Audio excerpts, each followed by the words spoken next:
Just so you know, Gypsy, all of us that were in DOC with you are talking about your book. In fact, we've all band together and had a pretty good laugh about it yesterday. Bree and Gypsy are best friends, right? So why would Gypsy need to get on live to have a conversation with her? It's clear there had to have been a motive behind it. Obviously, to low-key get her side of things out or control some kind of narrative so she can document, remember I said that? If that's your bestie and she wants to vent to you about what her stepmom did, she would call you on the phone. She didn't get on there to tell you that. You were so shocked, right? You didn't even know she was going to say that. But she did. And she did it for a reason. And again, if you were having a rough day, then call on the phone and stop telling people that it's nobody's business when you go live and put it out there for the public to see. I mean, you have 52,000 followers. What do you think they're watching you for? Are you that delusional? And honestly, you just make it look worse.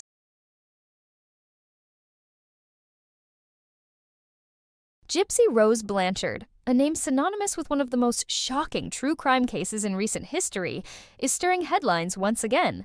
This time, it's not about her past, but about her character. Nadatha Walker, a former inmate who shared significant time with Gypsy during their incarceration, has come forward with some eyebrow-raising claims. According to Nadatha, the Gypsy we see, the soft-spoken, misunderstood figure often praised for her resilience, is far from the person she truly is behind closed doors. These revelations have ignited heated conversations, especially following a recent live stream where Gypsy's close friend Bree gushed about her in an emotional tribute. The question now is, which version of Gypsy should we believe? Nadatha didn't hold back in her video, where she openly mocked Bree's heartfelt praises for Gypsy. Bree had painted a glowing picture of her friend, describing her as kind-hearted and unfairly misunderstood by the public. She even took aim at content creators like Nadatha, accusing them of smearing Gypsy's reputation for clicks and views. But Nadatha has a very different story to tell. She claims her first-hand experiences with Gypsy reveal a much more complex and less flattering side of the former inmate. Bree, on the other hand, made it clear in her live stream that she sees Gypsy as a victim of relentless scrutiny. She blamed people like Nadatha for perpetuating negativity around Gypsy, suggesting they're more interested in drama than truth. Out there and heard her just express how much she just wants a normal life. None of you know the pain that she still goes through. None of you know the healing that's still taking place in Gypsy's life. None of you have gotten a text message from Gypsy at 3 o'clock in the morning saying she just had a nightmare. None of you know Gypsy the way that people who actually love her know her. None of you know a damn thing other than what you hear on social media. You know, the insecurity part you definitely had just hammered the nail. But the thing is that in there, she wanted to be liked so badly. She wanted to be the center of attention. She wanted to be idolized. She wanted to be the it girl. That never changed. What changed is that it didn't work, and she's feeling the repercussions of that. But this is not the first time that she's felt the repercussions of that, because she also tried the same thing in prison, and it didn't work. I remember watching her Biofiles interview, where she said, he did it. He's the one. I don't identify as a murderer. He's the one who did it. He would have never done it had she not asked him to, or manipulated. Like, all the evidence is out there. We know the truth. But it's the fact of she's still wanting to be somebody that she's not. Okay? It's called narcissism. And I'm super sorry that you've been sucked into that and made to feel sorry for her, while the rest of us do not feel sorry for her and think that she should take accountability for her actions in every aspect of life. I know her. You can't convince me any otherwise. Not with your tears, not with your pleading, not with your shame on you, not with your hateful videos. Nothing that you say or do will change what I know to be true about Gypsy. She is extremely self-absorbed. And unfortunately, that always backfires in her face. And she never learns her lesson. Bree's emotional defense struck a chord with many, portraying Gypsy as someone trying to heal and move forward despite her tragic past. But Nadatha's rebuttal adds layers of complexity to Gypsy's story.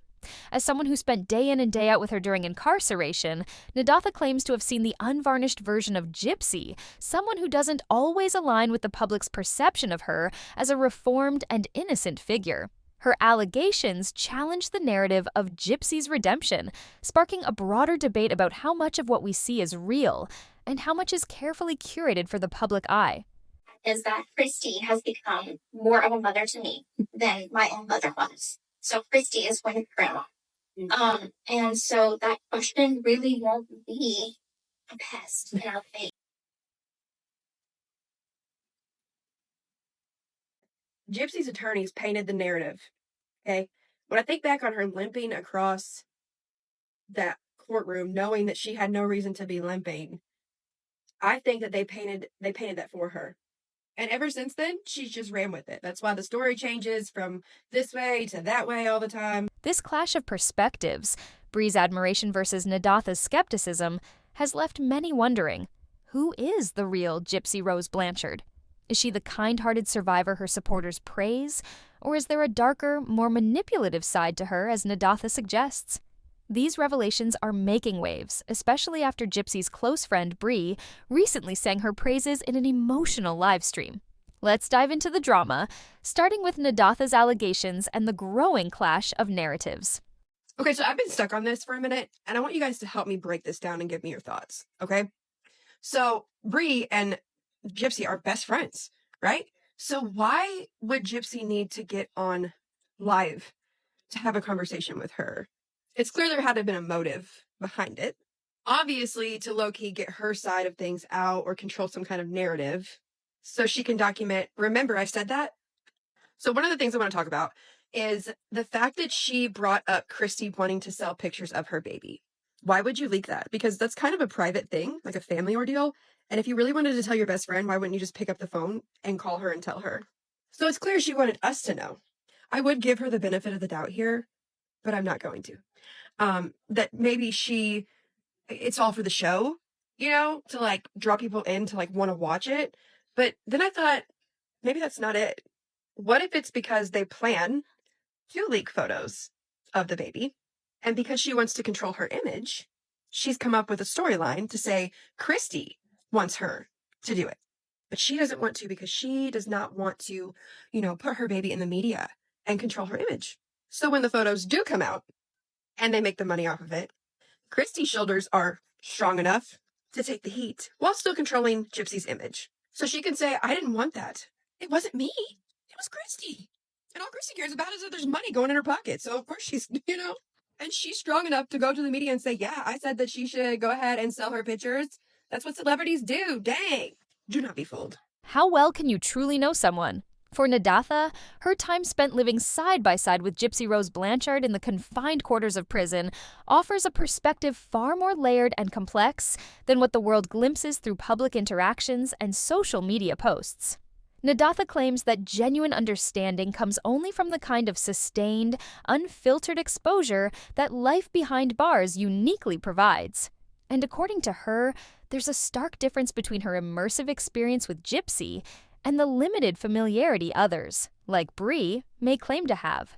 Nadatha explains that her months of living in close quarters with Gypsy offered insights that are impossible to gain through fleeting interactions. And did that experience in prison highlight the fact that you want to be an influence for change? Absolutely. I feel like there is a lot of positive change that could happen if given the ability.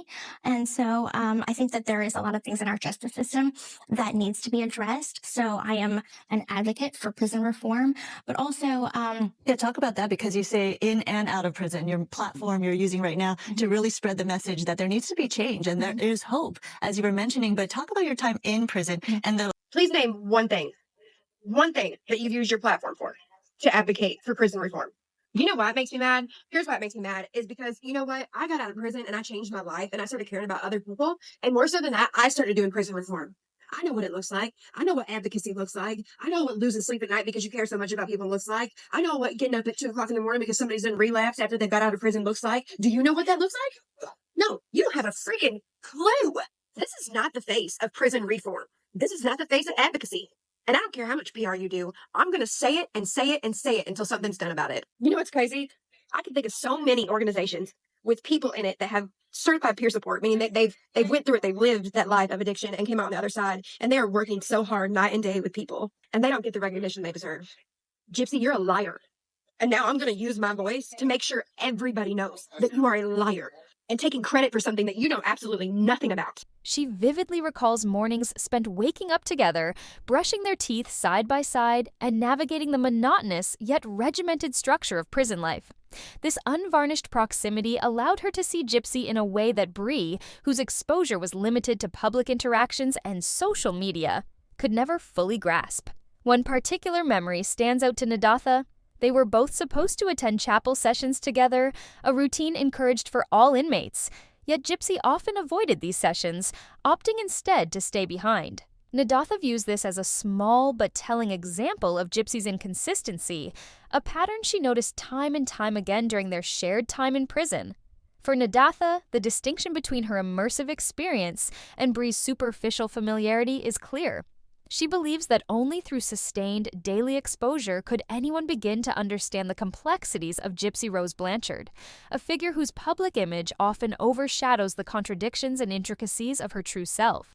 Have you ever heard the saying that the truth needs no defense? There are like a million theories that get broke down every single day about Gypsy.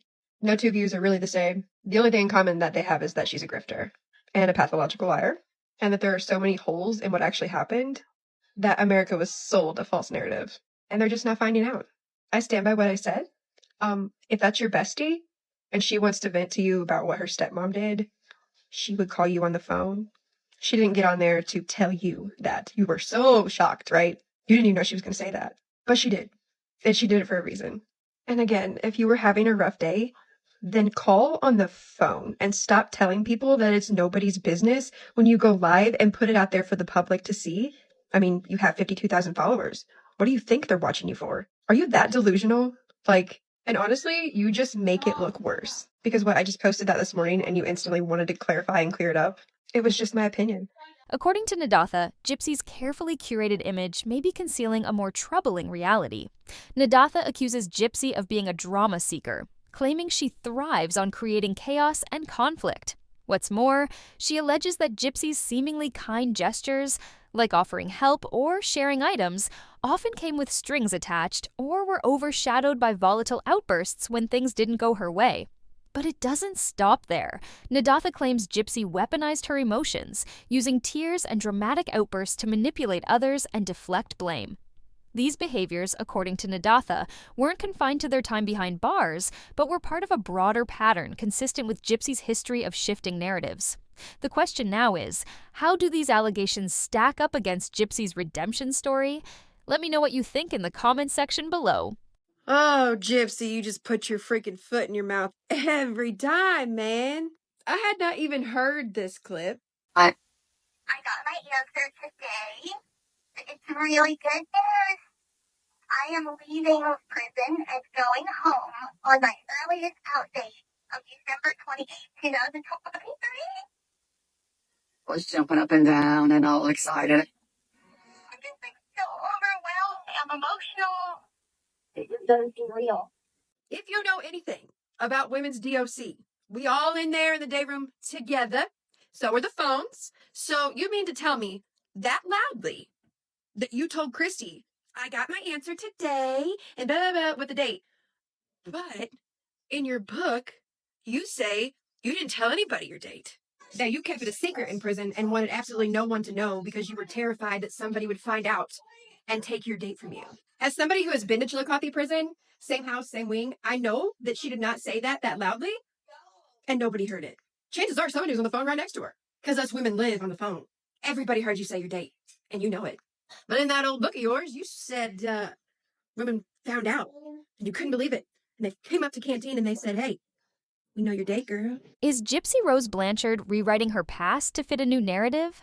Nadatha, who has been closely observing Gypsy's behavior, points to a troubling pattern of storytelling that shifts blame and reshapes events to protect her public image. Whether it's her claims about her mother's medical abuse, the tragic involvement of Nicholas Godejohn in her mother's murder, or even her failed marriage to ex-husband Ryan, critics argue that Gypsy often avoids accountability by recasting herself as the victim. According to Nadatha, this pattern of manipulation isn't just about shifting blame. It's about crafting a narrative that ensures sympathy. Over the years, Gypsy's version of events seems to have evolved, adding new layers of fiction designed to align with her agenda. Nadatha claims these changes are no coincidence. They're deliberate moves to maintain control over how the world sees her. One particularly damning example: alleged parole violations. Nadatha highlights incidents where Gypsy reportedly ignored clear restrictions, such as frequenting environments where alcohol was present. Rather than taking responsibility for these actions, Gypsy is accused of justifying them, downplaying their significance, or using her persuasive charm to deflect blame. This, according to Nadatha, is a hallmark of Gypsy's ability to manipulate those around her, ensuring the spotlight remains on her victimhood rather than her mistakes. December 28th, 2023. I said it over and over again, never getting sick of the sound. Someone pinch me, please! Well, the joke was on me. One day in August, about 4 months before my release, I was in the canteen when a bunch of inmates approached me. We know you got parole. I tried to play dumb, but you can't outscam a bunch of scam artists. So I won't even say you want us to believe. You want me to believe that you were talking on the phone in front of all those women, but you were just trying to keep it super hush hush. You didn't tell a soul because of some pointless freaking lie that you made up about DOC, that people wanted your date because you want people to believe that you were that important, or you had some kind of horrible traumatic experience in there. Busted with a lie. Again, point blank period. It's right here in y'all's faces, and you still think it's not a big deal. I'm sorry, but if someone pathologically lies to me over and over and over again about the most stupid stuff, just to make her story just sprinkle a little bit more out here and make it more interesting, I don't think I would believe any of her stories or what mainstream media has brought to you. If you can lie about something so pathetic and small, you dang sure been lying about the big stuff too. So before y'all continue to hate on us and be like, I don't understand why all these people have banded together and blah, blah, blah. Understand then, okay? Some of us use our brains. Some of us have this intuition and we know. Some of us know her personally and we know how stupid you look out here defending somebody that is lying to you. And some of us actually care. We actually don't want you out here in the streets looking stupid. She is lying to you all. Gypsy's ability to reshape narratives in her favor is causing quite a stir, with some calling her a master of perception. From accusations of medical abuse against her late mother to blaming her ex-husband Ryan for their failed marriage, Gypsy seems to have a knack for redirecting blame and steering the spotlight away from her own actions. But is this calculated or genuine? Her evolving stories have left critics questioning her accountability, even as she continues to project a victim persona that pulls at the public's heartstrings. Take, for instance, her recent clash with Nina, a content creator accused by Gypsy's staunch defender Bree of exploiting her during a vulnerable time. During a live session, Bree became visibly emotional as she passionately defended Gypsy, blaming Nina for allegedly derailing Gypsy's attempts to clear her name. Bree claimed Gypsy was only trying to show the world her true, kind-hearted self, something she feels the public has failed to recognize. But this isn't the first time Gypsy's charisma has sparked debate. Whether it's accusations against others or emotional appeals, her ability to shift public perception has kept her story front and center. Yet, as more people step forward with first-hand accounts, like Nather's critical recollections of Gypsy's behavior, cracks in her narrative are beginning to show. So, is Gypsy's charm a tool for survival, or is it just another layer of the complex web she's weaving? One thing's for sure, whether you're on Team Gypsy or among her skeptics, her story is impossible to ignore.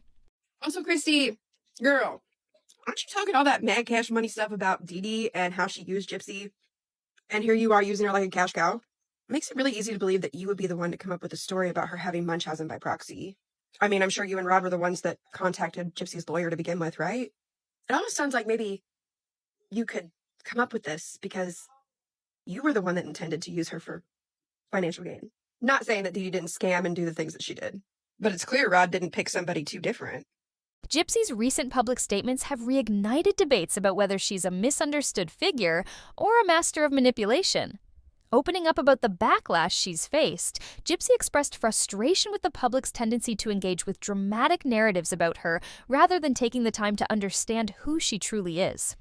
Echoing her sentiments, Bree revealed how Gypsy has received numerous rude messages online, which she claims to respond to with kindness, a testament, she says, to her good nature. I try so damn hard to not respond to videos like this. Gypsy would even tell me, don't worry about them, because she cares about my peace.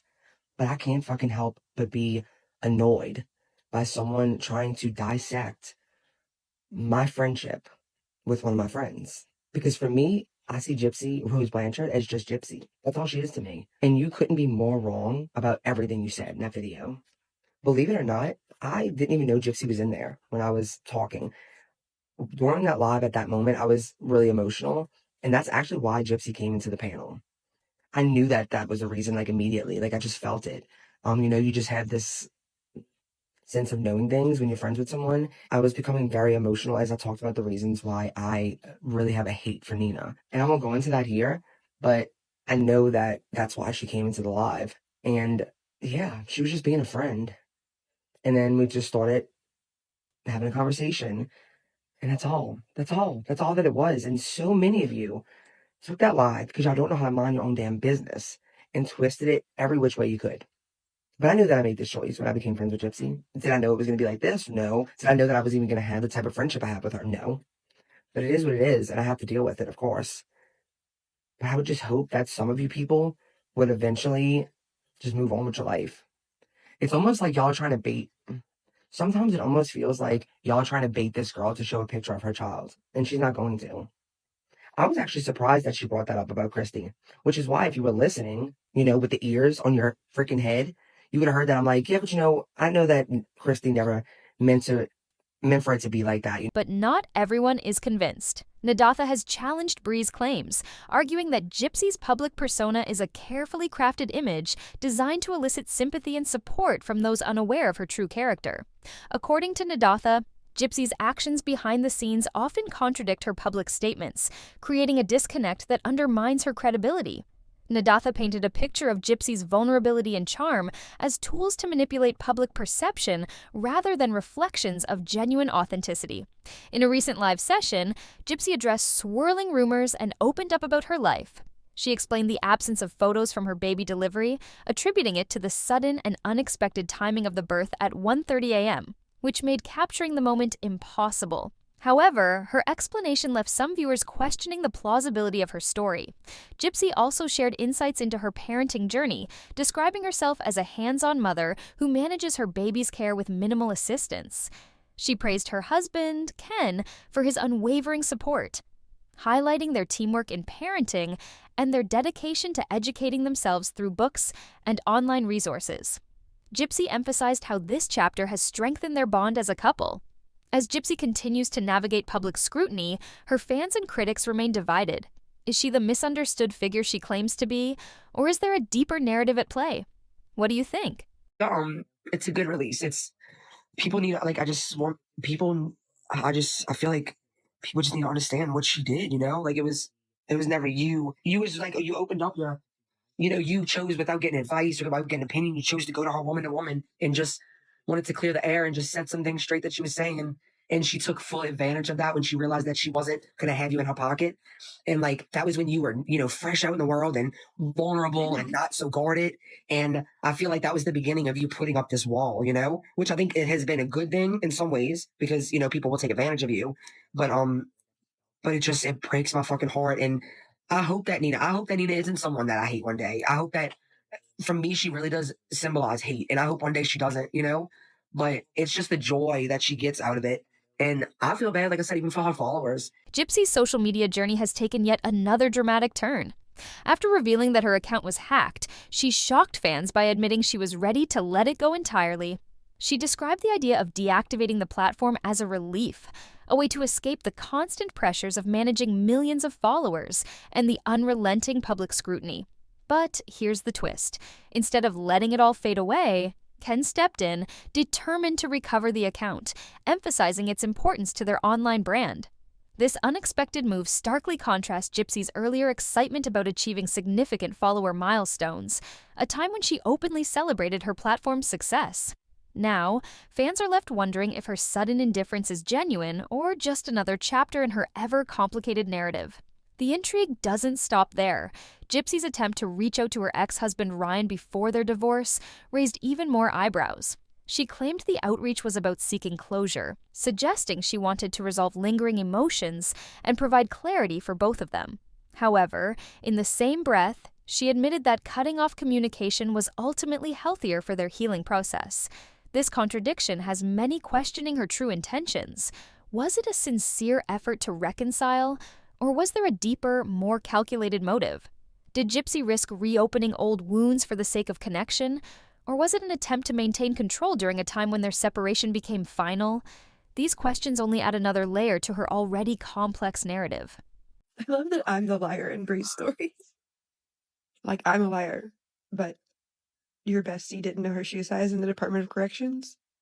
I'm a liar, but it's blatantly in your face. All these people who have pointed out all the discrepancies in her book. I'm the liar, but she's been busted out for lying like over and over and over again with all the receipts and facts that you clearly want to talk about. I mean, your name was Bree with the facts, right? Also, while we're talking about lying, maybe you should take accountability for the fact that you were high in your live last night. Into my mind, nope. I ain't never gonna let somebody do that. My integrity is the most important thing to me. Side note, how is your integrity the most important thing to you whenever you were blatantly caught on live telling Gypsy to lie to her parole officer? Oh my God, look who's in here. The person who lies all the time. Nadatha, the liar. Again, the same person that said that Gypsy should lie to her parole officer like she never messaged anybody at all. Plus, TikTok's fixing to go away. Duh jumped in there and said, "Sup?" just to show my face. You didn't give me a chance to speak. You never have. The minute I come around, you either mute me or block me, and then unblock me, just to block me again. Sounds like somebody who really wants all the facts. But let me bring you my facts as a sober living coordinator with somebody with lived experience. You were talking so fast and in so many circles that I don't even know how anybody could follow anything you were saying. Like, it was super confusing. Also, you kept picking at your face. Your jaw kept like clenching. You kept sniffling. You were super fidgety. And to anyone who has ever used drugs or works in that field, you could 100% tell. Integrity, though, right? The first steps of mints. Like, you were literally talking so fast that you would continuously trip over your words and get lost in what you were saying. I don't know how anybody's going to get facts like that. For those who have known Gypsy on a deeper level, the story gets even more complicated. Nadatha, a former inmate who shared time with Gypsy in prison, has come forward with a vastly different account of her character. While public supporters like Bree describe Gypsy as misunderstood and on a path to redemption, Nadatha paints a picture of someone far more manipulative and self-serving.